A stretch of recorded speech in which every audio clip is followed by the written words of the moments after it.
Hi everyone, so we are going to start with our NEET PG series.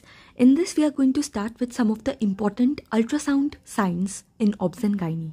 Now, the first important sign is your double decidual sign. Now, this double decidual sign is the sign of the early intrauterine pregnancy.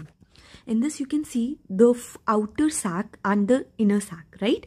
This outer sac is your gestational sac and this inner sac is your yolk sac.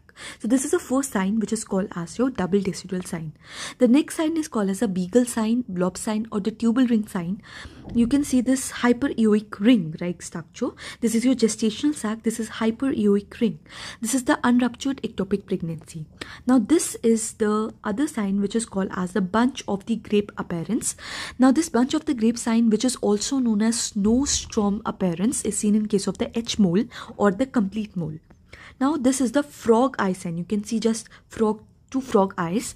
Now this is an sign of anencephaly, which is the absence of the calvaria, due to which these orbits are appearing more prominent.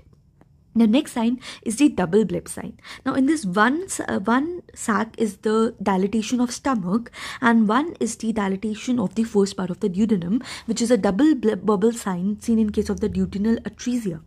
The next sign is called as Spalding sign, which is seen in case of the intrauterine fetal death.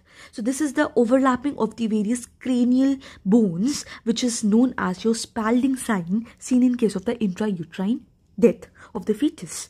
Next is, you can see this as a lemon, right? So this is a lemon sign. This lemon sign is seen in case of one of the neural tube defects, which is spina bifida, which is seen in case of the Chiari-2 malformation. The next is this T sign, which is seen in case of your monochorionic diamniotic gestation. Next, last sign is your lambda sign or the twin peak sign, which is seen in case of the dichorionic diamniotic twins. So these are some of the important signs, ultrasound features in the obs and gynae. Okay, bye-bye.